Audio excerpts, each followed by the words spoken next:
Today, Matt Walsh Show, chaos erupts in Los Angeles as riots break out to protest the deportation of criminal aliens. It's the Summer of Love 2.0, and it could get a lot worse if the terrorists aren't subdued and brought to justice. We'll talk about it. Also, the Elon versus Trump feud seems to have died down after just a day or two, but I have a few thoughts on the subject. We'll talk about that. And Simone Biles launches a vicious personal attack against Riley Gaines on behalf of men who want to play in women's sports. We'll talk about all that and more today on the Matt Walsh Show.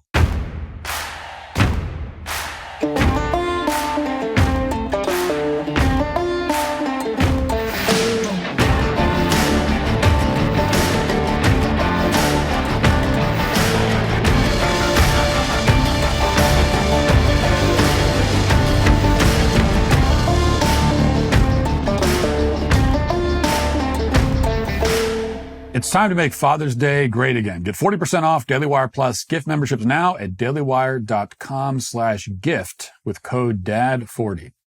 Sometimes it's hard to get to sleep after a long day of traveling. I've spent nights tossing and turning, unable to go to bed. That's when I found Beam's Dream Powder. Beam is proudly founded in America and run by people who share our values, hard work, integrity, and delivering results.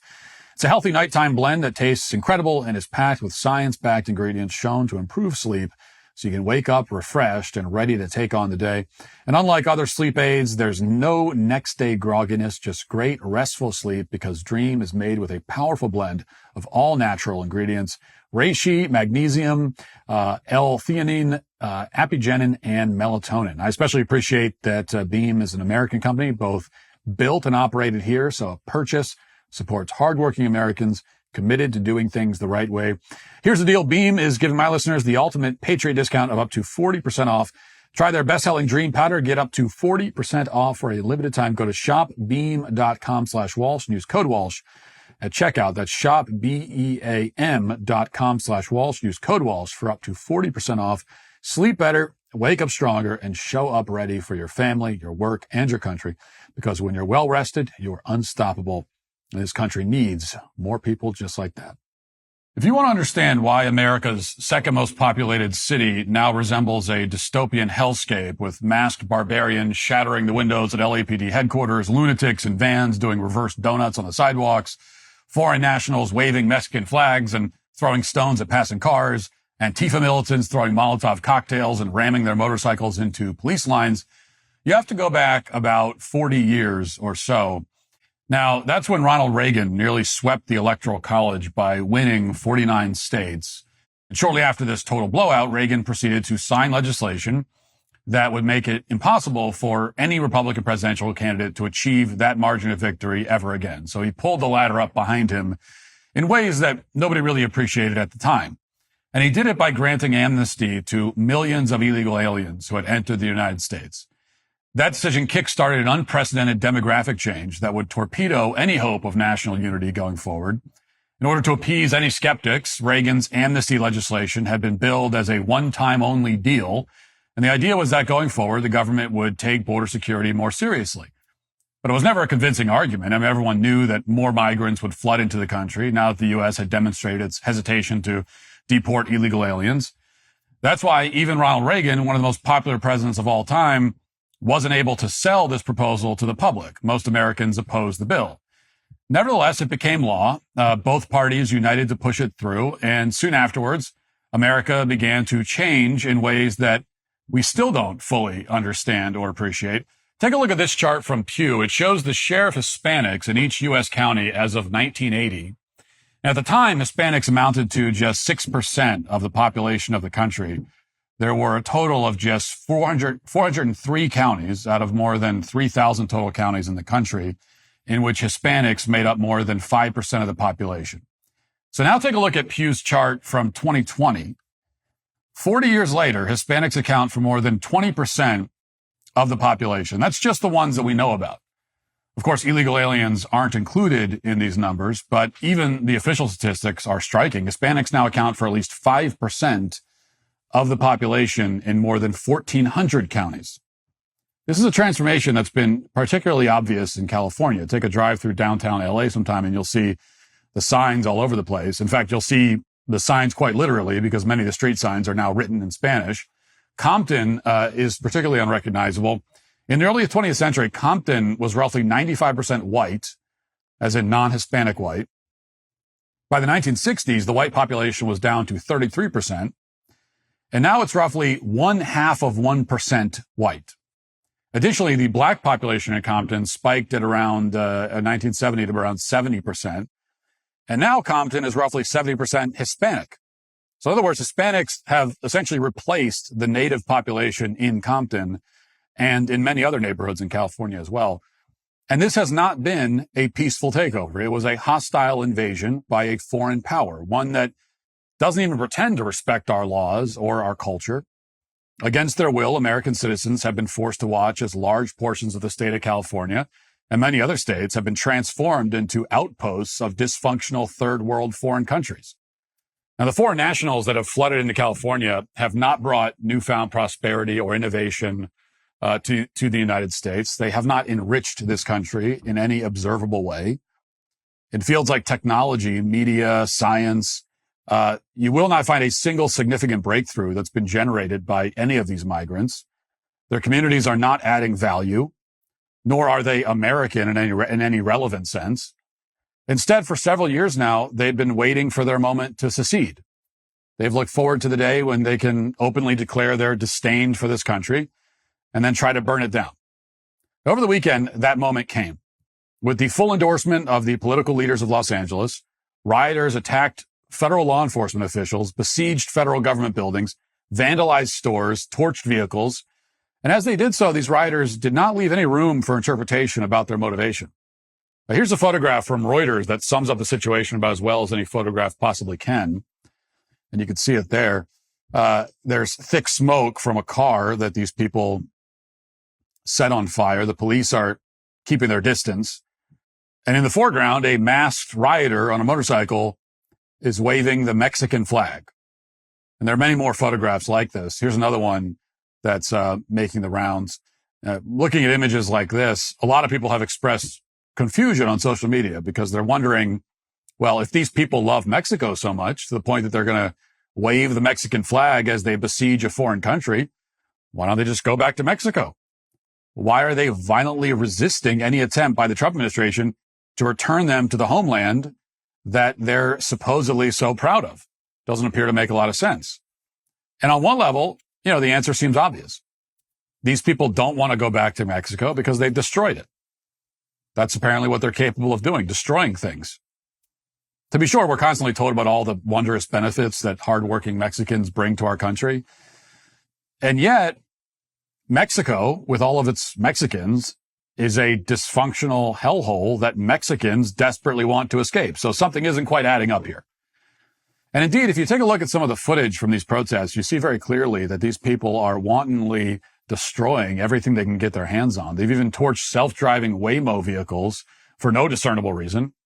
The journalist Cam Higbee with Today's America captured the first video that we'll play for you here, while Anthony Cabasa recorded the second. Watch.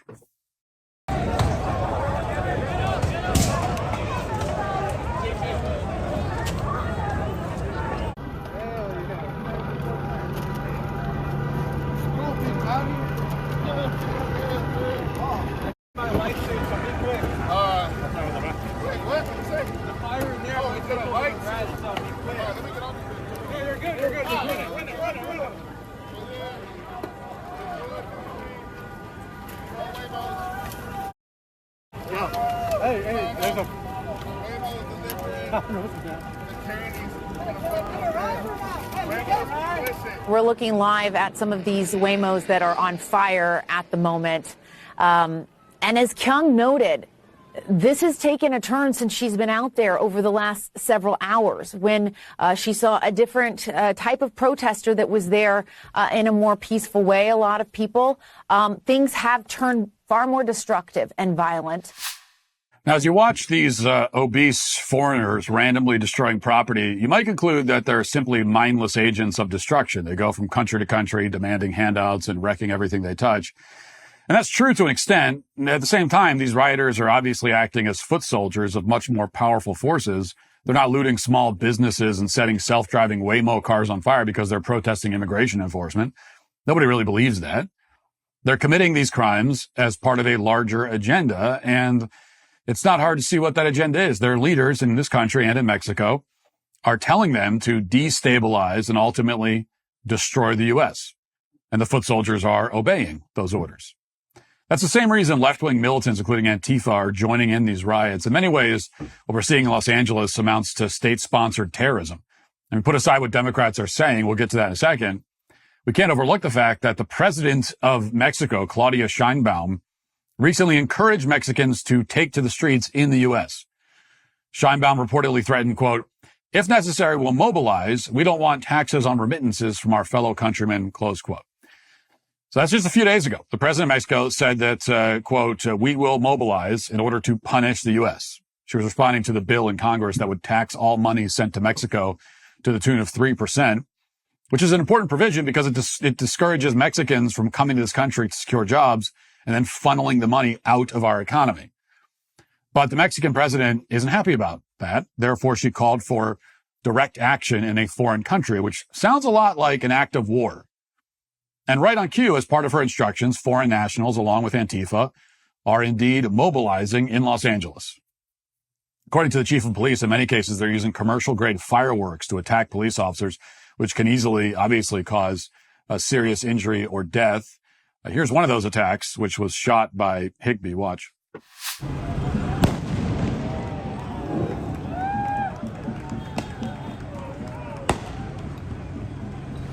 Beyond torching Waymos and attacking police officers, the rioters have destroyed several police vehicles. They set fire to small businesses, blocked the freeway, trapping hundreds of people in the process. The authorities say that one person was arrested for throwing a Molotov cocktail at officers, while another was arrested after ramming an officer with a motorcycle. Here's just a sampling of some of the violence. Watch.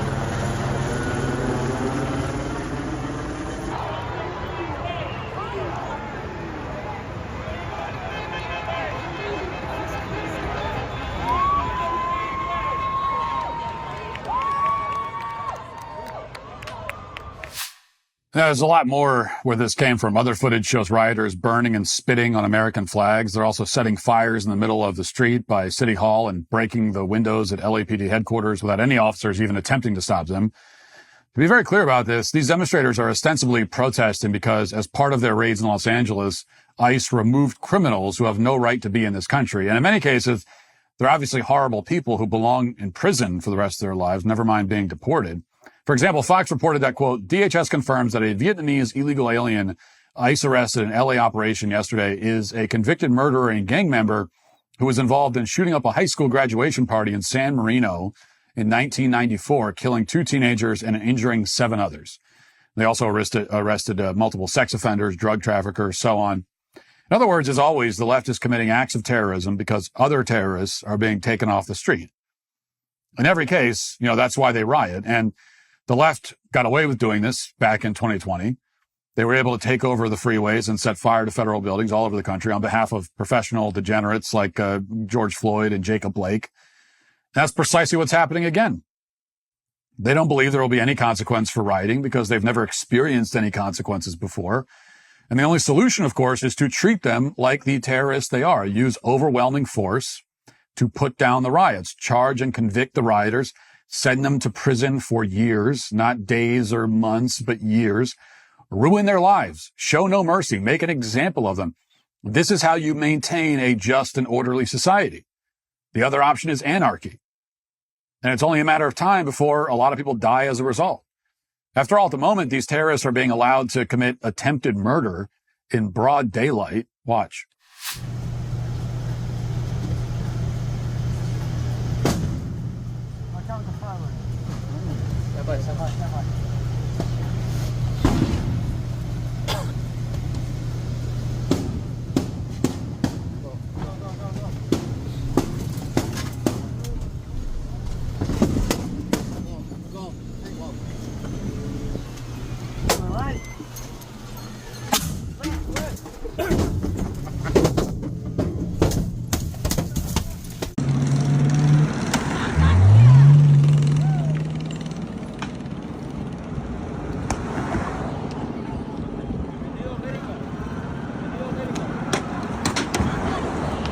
There's no reason why those federal agents could not have responded with lethal force in this scenario. He's throwing rocks at fast-moving vehicles. That's the definition of attempted murder.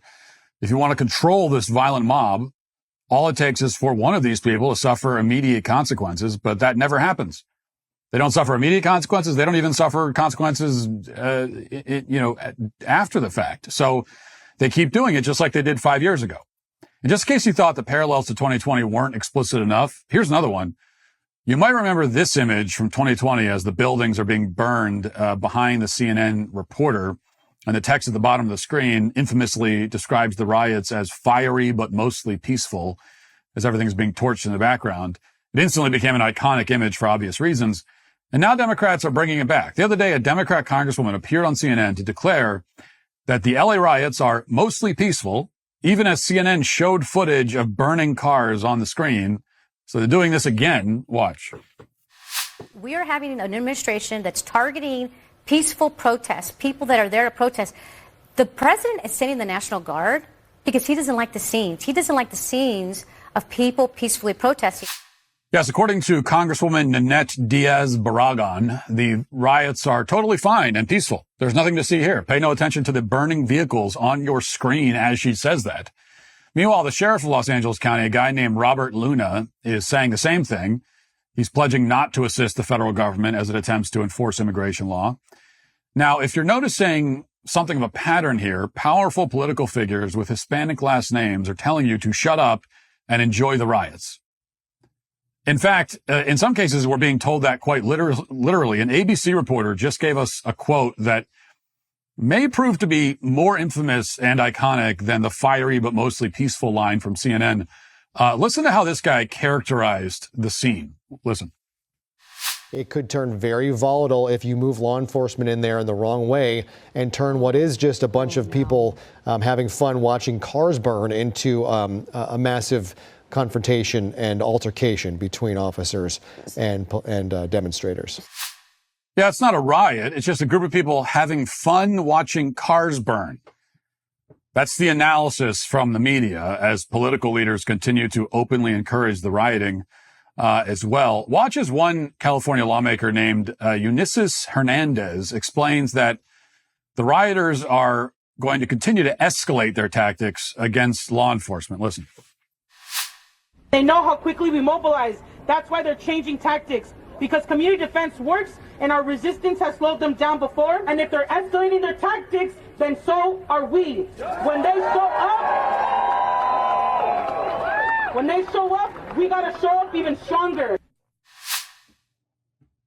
Yeah, it's just a casual threat of insurrection from yet another elected official.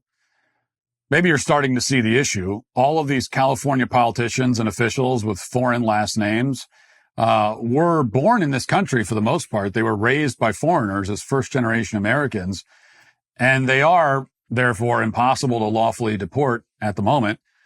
But they clearly don't share any American values at all. They don't respect the rule of law. They despise this country. They openly encourage rioters to destroy it. They're not loyal to America. Instead, their loyalty lies with the country that their parents and grandparents escaped. This is the natural end result of amnesty and birthright citizenship. The goal of the Democrat Party, going back several decades, has been to flood the country with people like this. Inevitably, they'll have children who can't be deported. And in the meantime, all of these illegal aliens will continue to contribute to Democrats' numbers in the census, which is why California has so many seats in Congress. It's no accident that 40 years after Reagan's amnesty, Democrats are continuing to demand the same thing. They want citizenship for as many of these aliens as possible. Here's Maxine Waters from just the other day. We have people who are immigrants here who are trying to seek a better living, who've come from places where they have experienced this kind of thing that he's doing here today. People who work every day, people who are paying taxes, who are raising their families, who are supporting education. They should not be treated this way. They should be given an opportunity to tell their story, whom they are, and why they're here, and ask the United States to please do what the Constitution allows us to do, and that is give them consideration for having citizenship here. So the promise has always been the same. Amnesty, they tell us, will result in stability and assimilation. But the opposite has been true. Amnesty just codified and legitimizes the invasion while creating a permanent class of people who hate this country and are emboldened to act on that hatred. And it's on full display right now in Los Angeles. It's also on display in places like Houston and New York, which have seen similar demonstrations in recent days. It's on display in Minnesota, too, where they there's been yet another shooting involving Somalis, one of whom has been arrested. This is the third violent episode to unfold at a Minneapolis area high school involving Somalis just this year. And it's almost as if the reason these foreign countries are hellholes is that the people living inside them are often violent and incapable of self-governance or obeying laws or exercising any amount of restraint or personal responsibility. And then they come here and continue engaging in the same kind of behavior that destroyed their homes. I mean, it's almost like that. With the ongoing riots and widespread destruction in Los Angeles, once again, this pattern is abundantly clear. The Trump administration has already sent in the National Guard, with the Marines potentially on their way as well. These are moves that suggest the White House won't repeat the mistakes of 2020, where the left was allowed to demolish entire city blocks and torch federal buildings with impunity. And even the LAPD chief of police late last night suggested the National Guard was necessary because of the escalation of violence. But at the moment, if we're being honest, the National Guard doesn't seem to be doing much of anything.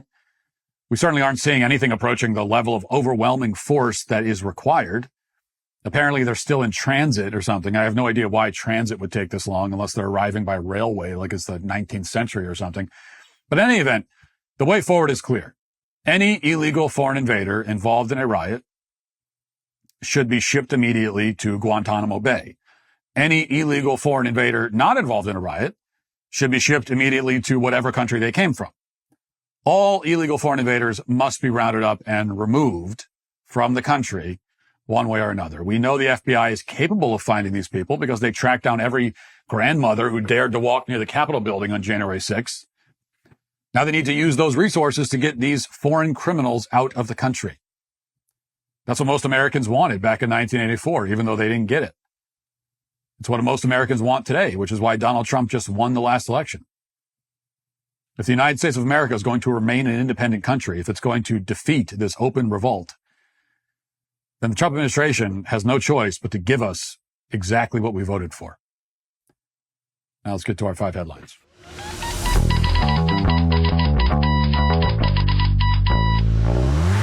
Summer's almost here, and that means dads are firing up the grill for those backyard barbecues. But did you know over 85% of grass-fed beef in U.S. stores is actually imported? That's why I trust Good Ranchers. At GoodRanchers.com, they source 100% of their meat from American farms. Every cut of beef, chicken, and pork is born, raised, and harvested right here in the USA. Plus, there are no antibiotics, no added hormones, no seed oils, just real quality meat delivered straight to your door.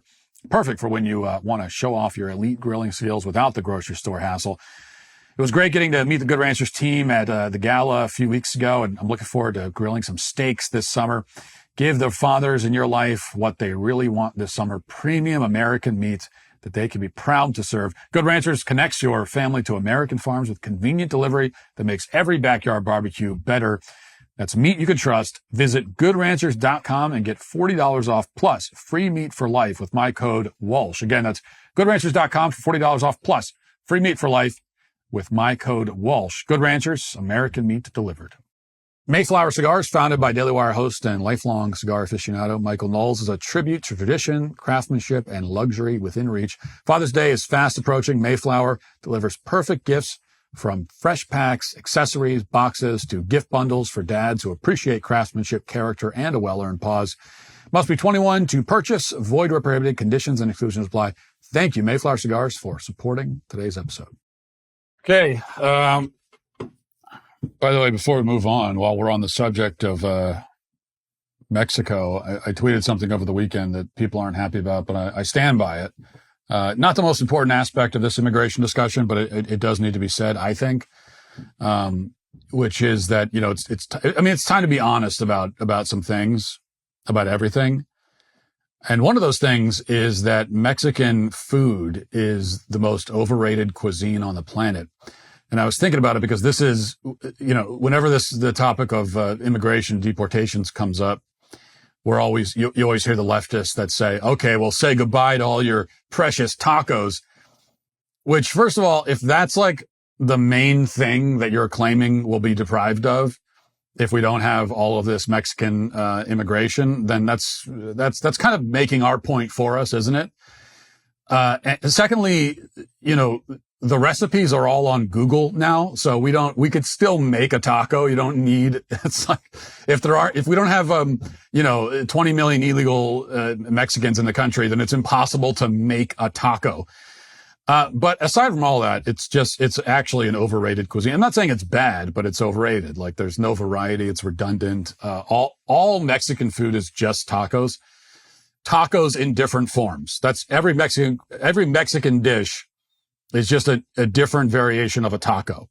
It's all just a tortilla and meat assembled in different ways. So you can have a tortilla folded around the meat. That's a taco. You can have one wrapped around the meat. That's a burrito. You can put it in the oven. Then it's an enchilada. You can lay two flat on top of each other. Then it's a quesadilla, and so on and so on. So it's all the same dish. And what's more, and here's the part that people treat as super controversial, even though it shouldn't be. But here's the truth.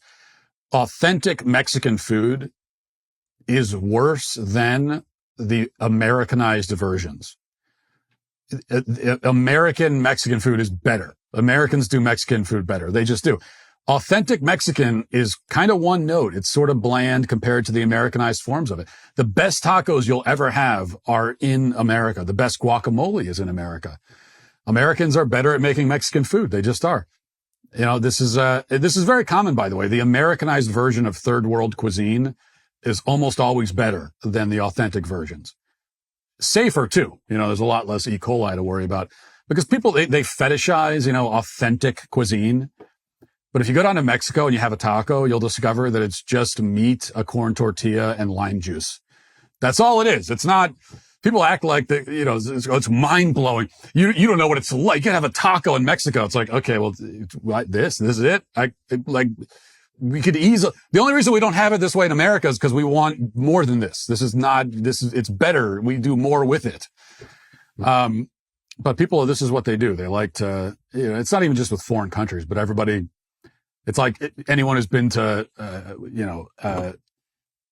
been to New York will claim that, you don't know what pizza's like until you've been to New York. It's like, no, well, anywhere can make pizza. Okay. Like anyone, anywhere can make all this stuff. You don't need to be in the place, but it's especially the case with Mexico. If you live in a city, or near a city, then there are probably like 20 restaurants within a 10-mile radius that make tacos better than what you'll find in Mexico. Okay. That's the fact of the matter. Tex-Mex, far superior variation of Mexican food. Fajitas. Everyone knows you go to a Mexican restaurant. What's the best thing on the menu is the fajita.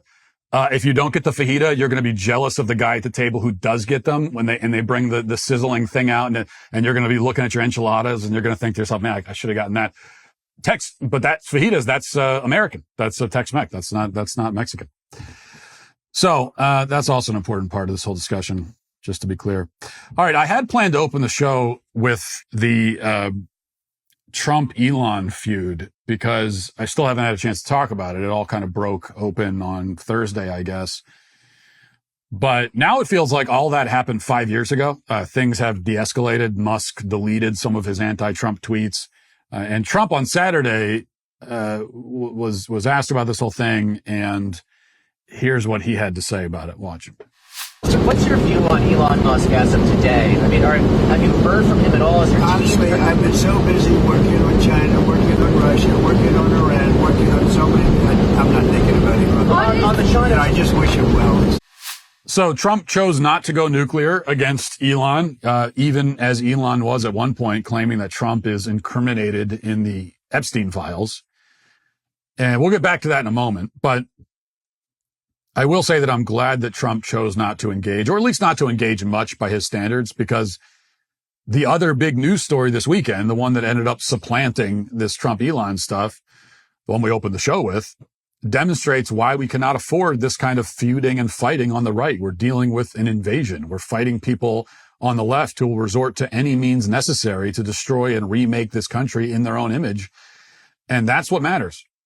And we need to be aligned in this battle, which is the only battle that matters. We don't have to all be friends. We don't have to like each other, but we do have to put our petty squabbles and personal beefs and personal slights to the side. Now, believe me, there are plenty of people on the right who I don't like. I mean, there are plenty of people on the right who I could, I think, reasonably claim have stabbed me in the back or wronged me in various ways. But I let almost all of that go. And I never fight those battles in public. I'll only argue with somebody on the right in public if they attack me first in public. And then I feel like I need to defend myself in the arena that they have chosen. Even then, a lot of the times I won't respond, but sometimes I will if I feel like I need to. But I will never choose that arena to fight somebody on the right. Now, 10 years ago, I used to see it differently. I used to fight with my own side all the time. But in recent years, I pulled back from that almost entirely because we just can't afford it. We just can't. And we especially can't afford to have the two most famous and powerful people on the right in a public feud. And now, granted, it was inevitable that the marriage wouldn't last. I mean, for the same reason, it's like you can't put two alpha silverback gorillas in the same cage together. They're not going to get along for very long. And it's the same thing here. Elon and Trump are two very famous, very powerful, very wealthy people who don't like being told no, are not used to being told no. And it was just inevitable that their friendship would become strained and eventually break. And that's fine. You know, they don't have to be friends, but we can't have public fighting, which is why, again, I'm glad that Trump chose not to engage for the most part. He posted a few things, I guess, on Thursday on Truth Social, but he didn't go all in. He didn't launch the nukes, you know, so to speak. And I'm grateful for that. And of course, as mentioned, the most vicious blow in the fight came from Elon when he said that Trump, has not released the Epstein files because he's in them. And Elon has since deleted that tweet, I believe, although doesn't really accomplish much when you delete a tweet that's already been viewed like 100 million times. But it seems like he's not going to pursue that accusation much further, which is good because it's certainly nonsense. I mean, is Trump in the Epstein files? Well, it depends on what you mean by in them. We already knew that Trump knew Epstein, had an association with him at some point in the distant past. That's not news. We've known that. But it doesn't mean that Trump did anything illegal or inappropriate. But the obvious implication of Elon's tweets is that Trump is incriminated in the files, that there's evidence of him doing something horrible. And that obviously is not true.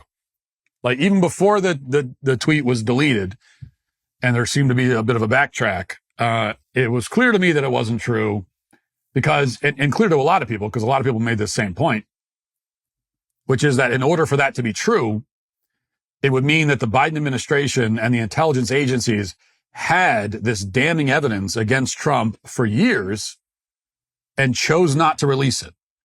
It would mean that they were trying for years to devise any possible way to stop Trump from being reelected.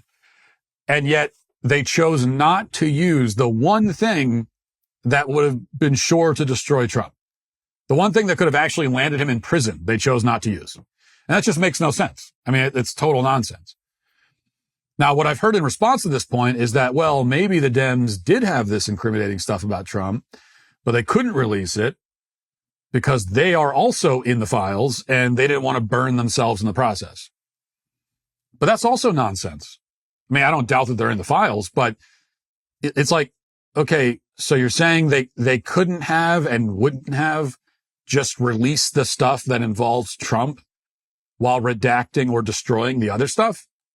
As if the intelligence agencies that spent a decade trying to destroy Trump couldn't figure out a way to release the stuff in the file that implicated Trump without also releasing all the other stuff.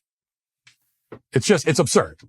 I mean, what even is the claim here? That Trump's enemies thought it would be, poor sportsmanship to release his part of the Epstein files without releasing all the rest of it? As if the file is like one indivisible organism that it's like if you put out part of it, you got to put out the whole thing. It doesn't make any sense. What would have happened if Trump was actually in the Epstein files in the sense of being incriminated in them is that the only surviving parts of the files would be the parts that have Trump in them.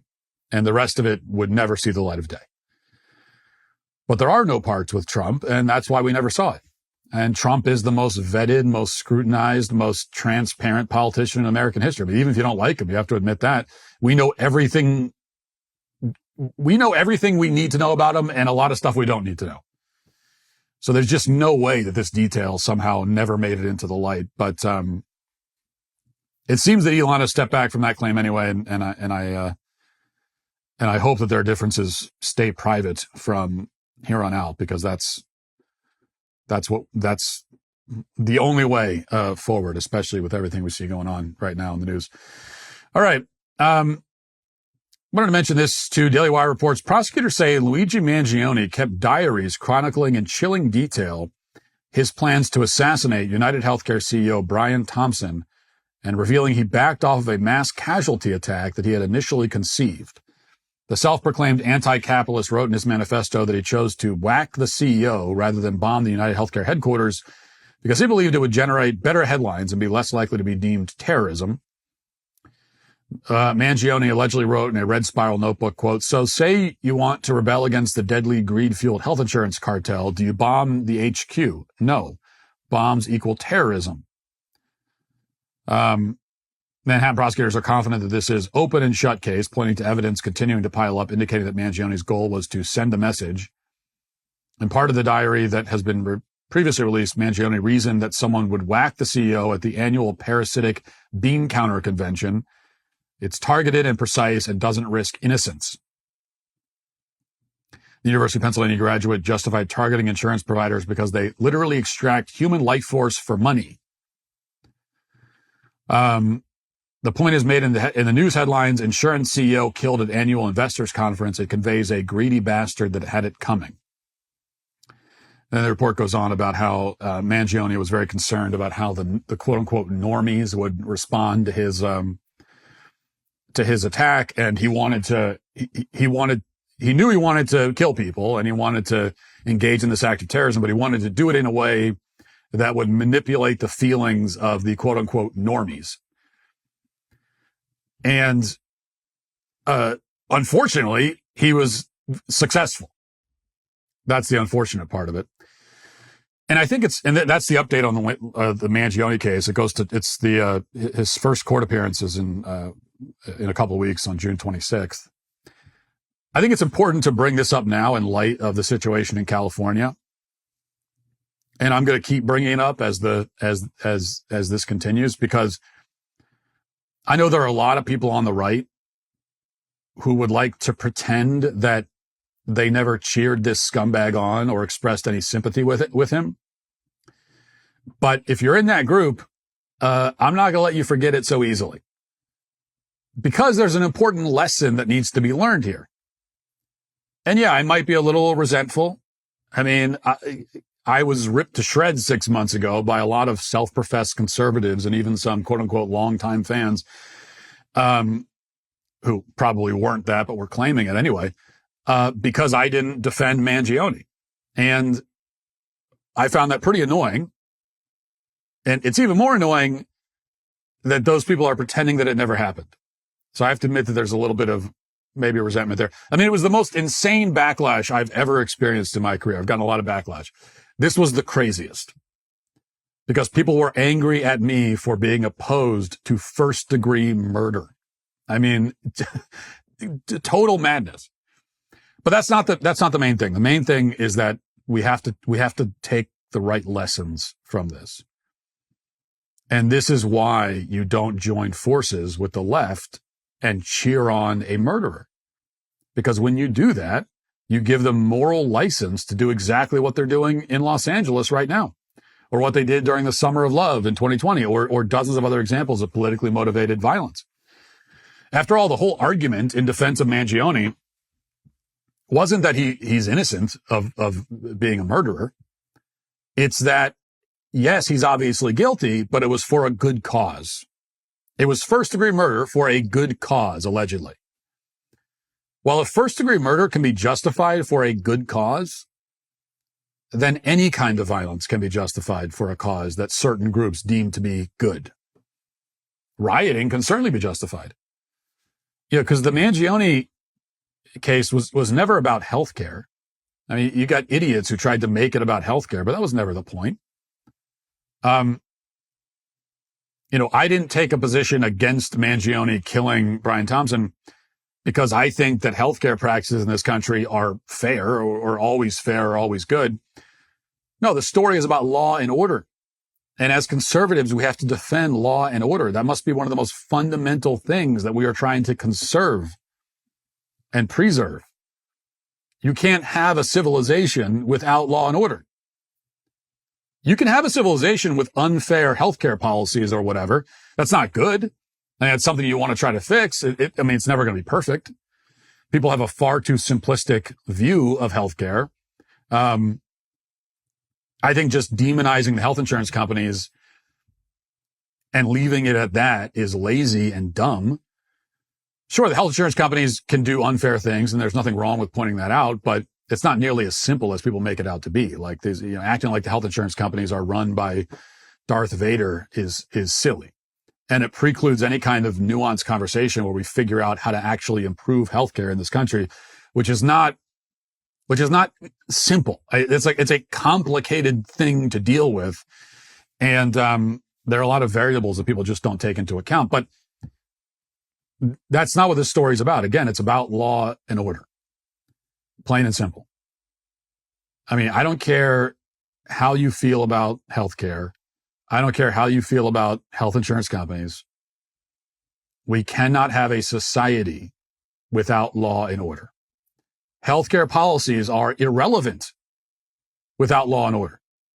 You could have the greatest, most equitable health insurance plan in the world, and it will mean precisely nothing if a roving gang of thugs shoots you in the head and burns your house down. What good is the healthcare policy going to do at that point? Healthcare is a downstream issue. It's important, but it's not as fundamental as law and order.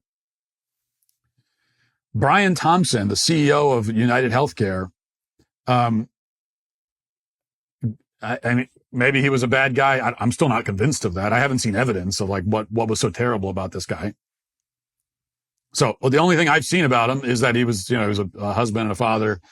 He was a CEO of a healthcare company. I have not seen any evidence that anyone's presented that this guy was some sort of horrible villain. I have not seen that. But even if he was, let's just pretend maybe he was Darth Vader. Let's just, okay.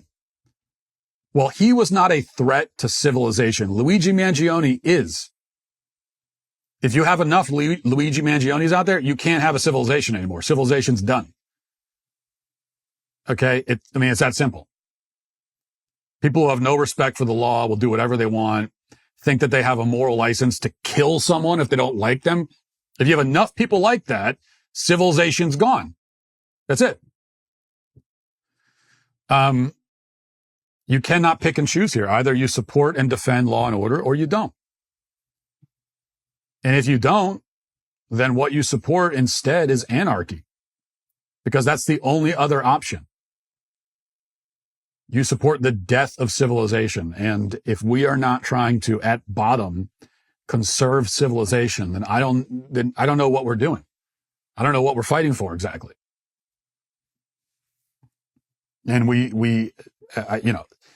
this latest example in Los Angeles this should not need to be a wake-up call for anyone. We've seen repeatedly over the last 5 years, prior to Luigi Mangione, we've seen many examples of what happens when you don't have law and order, when you start taking the side of lawless thugs.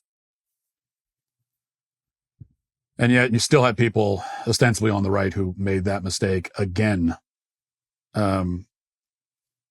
Will that be the last time? Probably not, but we'll see. If your mattress has all the supportive quality of wet cardboard and you wake up each morning feeling like you need an on-call chiropractor, it's time to check out Helix Sleep. Improve your nights and start genuinely sleeping well so you can wake up each morning feeling like you actually got some rest and you're ready to take on whatever the day has in store. I never realized how badly I needed a new mattress until I finally got one. I've had my Helix mattress for years now, in fact, and I couldn't be happier. It does incredibly well with temperature regulation, which really eases some of those annoying middle of the night wake ups. Keeping cool and comfortable is essential as the temperatures continue to warm up and we head into the summer. Plus, it's easy to connect to other wearable devices so you can actually see the data to back up your sleep improvements each night. No more questioning. What makes Helix different is they don't just sell you a random mattress. They actually match you with the perfect one for your body and sleep style. Whether you're a side sleeper, back sleeper, or somewhere in between, they've got you covered. All you got to do is take their sleep quiz, find your ideal match, and trust me, when you find the right match, you'll wonder how you ever slept on anything else. Right now is actually the perfect time to upgrade your sleep because Helix is offering a fantastic summer sale. Go to helixsleep.com/Walsh. You get 20% off site-wide. That's helixsleep.com/Walsh for 20% off site-wide. Make sure you enter our show name after checkout so they know that we sent you. helixsleep.com/Walsh. Right now, you can get 40% off a DailyWire Plus gift membership with code DAD40 because your dad deserves more than cultural nonsense. He deserves a full year of ad-free, uncensored content from the people the left can't cancel. Plus, unlimited access to our premium entertainment, including What is a Woman and Dr. Jordan B. Peterson's new hit series, Parenting.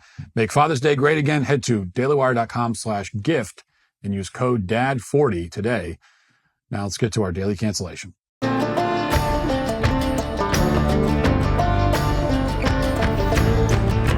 Olympic gymnast Simone Biles is a very gifted athlete, and she's also a bad person. This is not the first time that we've seen those two qualities combined in a person. LeBron James, another example, plenty of examples. But Simone Biles is an especially egregious case. The last time we heard from her, she was celebrating the first all-black podium at the Paris Olympics last year. After black gymnasts took home the gold, silver, and bronze, Simone bragged about the fact that it was a podium without any white people. So that was enough to tell us that, if we didn't already know, that she was a leftist clown. And 3 years before that, she infamously quit on her team in the middle of the Tokyo Olympics, citing her need to work on her mental health. And that was enough to tell us that she is a coward. Finally, this week, she put it all together, mixing her cowardice with her leftism and sprinkling a little bit of a mean girl nastiness on top. Simone posted the following on X. Quote, Riley Gaines, you're truly sick. All of this campaigning because you lost a race. Straight up sore loser. You should be uplifting the trans community and perhaps finding a way to make sports inclusive or creating a new avenue where trans feel safe in sport. Maybe a transgender category in all sports, but instead you bully them. One thing's for sure is no one in sports is safe with you around. Now, to be clear, this was not a response to anything Riley Gaines had said to her. This was a totally random, unprovoked attack. And she followed it up 3 minutes later with this.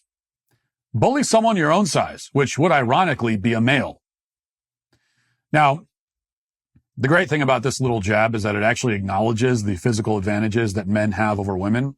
It's also intensely hypocritical, as this bit of body shaming is coming from a woman who spent the last 10 years promoting body positivity. Here she is taking part in the Beauty is No Competition campaign. You can see the inspirational poster right there. And here she is talking about her own experiences being body shamed. Listen.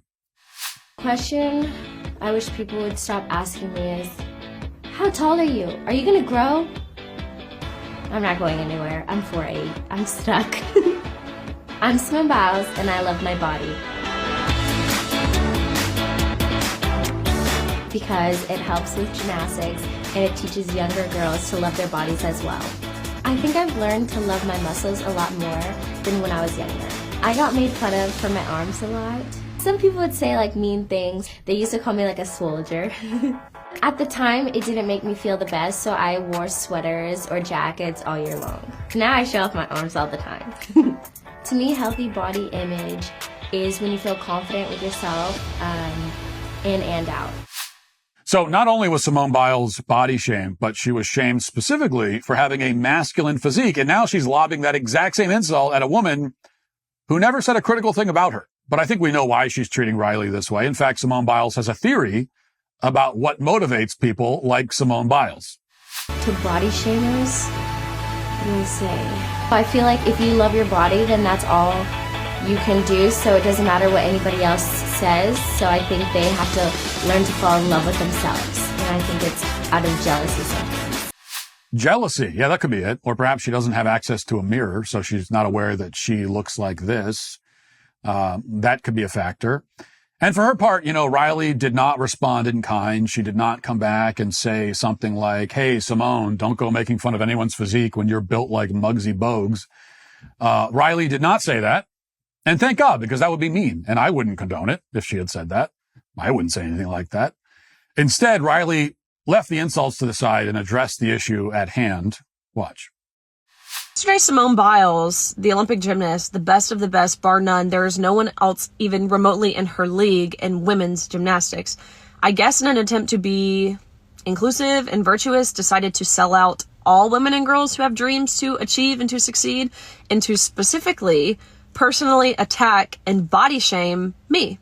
She tweeted this out of the blue, like this came out of nowhere, and she said, Riley, me, you're truly sick, all of this campaigning because you lost a race. First of all, if she's insinuating I lost to a man, I've lost several races in my career, duh, that's part of being an athlete. But if she's saying I lost to a man, that's factually incorrect. We tied, besides the point. Straight up sore loser. You should be uplifting the trans community and perhaps finding a way to make sports inclusive or creating a new avenue where trans feel safe in sports. Let me get something straight. It's my job. It's the women's job. This is what Simone Biles is saying. It's the women's job to find a way for the men's feelings to be validated, for their identity to be affirmed. That's not my job, actually, at all. So to say I should be doing this is insane. If she wants to use her platform to uplift men and women's sports, then by all means. But it's certainly not my job, and I don't believe it's the job of any woman to do this. Now, she's exactly right, of course. Simone doesn't even have the courage to advocate for her own position. I mean, if she believes that there should be a separate category for trans people in all sports, or there should be some other kind of inclusive arrangement worked out, she is free to champion that cause. Instead, Simone Biles remained silent on the whole issue until this very moment. And when she finally speaks out, it's to condemn someone else for not promoting her own point of view. Simone says that Riley should uplift the trans community. But why is that Riley's job exactly? I mean, if Simone thinks that the community should be uplifted, she could do that herself. Simone is clearly on the pro-trans team, but too afraid to enter the arena, which isn't a surprise, obviously. This woman is not a very reliable teammate, as we've seen. So it's difficult, therefore, to respond to Simone's argument when she hasn't really made any argument. Instead, she assigned arguments to Riley that she thinks Riley should make. But if we were to overlook that complication and offer a rebuttal anyway, we might note a few problems with Simone's position, or what appears to be, what we assume is her position. First of all, a separate trans category in every sport, as Simone suggests, could only work if there were enough trans athletes in every sport to fill out their own league. But the pro-trans side will be the first to insist that there aren't that many trans athletes. In fact, they claim that there are hardly any at all. They're lying. I mean, there are a significant number of trans-identified athletes in certain sports, but definitely not enough to make a trans league for every sport. And there's even less interest in watching or supporting a league like that. Now, sure, maybe a certain amount of morbid curiosity would attract respectable ratings for opening day of the TLB Trans League Baseball, or maybe we could just call it T-ball, which would work in more ways than one. But in any case, there wouldn't be that many repeat customers after everyone gets their fill of the train wreck on day one. Yet all of that is irrelevant. We don't need to create a separate category for trans-identified people, and we shouldn't. That would be an attempt to solve a problem that does not exist. There is no problem with the system of sex segregation in sports. It works perfectly fine. It worked for many decades without anybody complaining about it.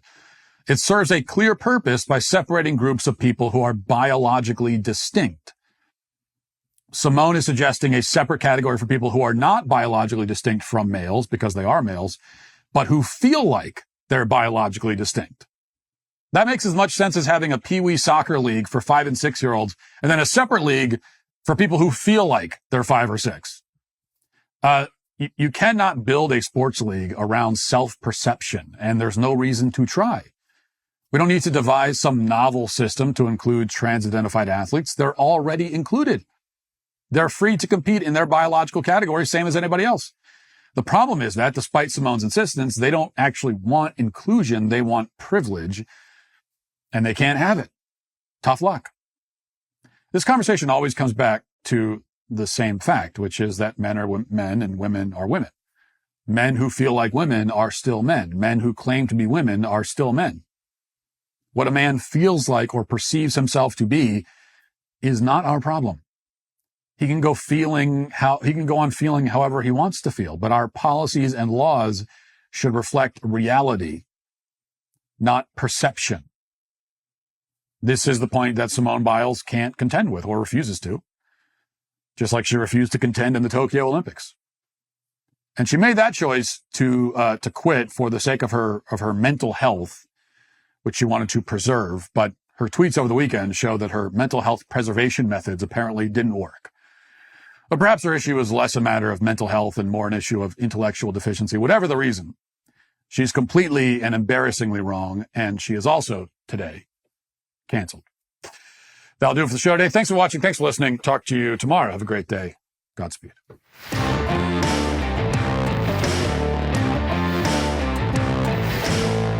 Today on The Ben Shapiro Show, as massive protests and riots break out in Los Angeles amid federal immigration enforcement action, President Trump activates the National Guard. Democrats respond by supporting the rioters, and ABC News suspends a reporter for tweeting absolute sheer nonsense about the Trump White House. That's today on The Ben Shapiro Show. Give it a listen.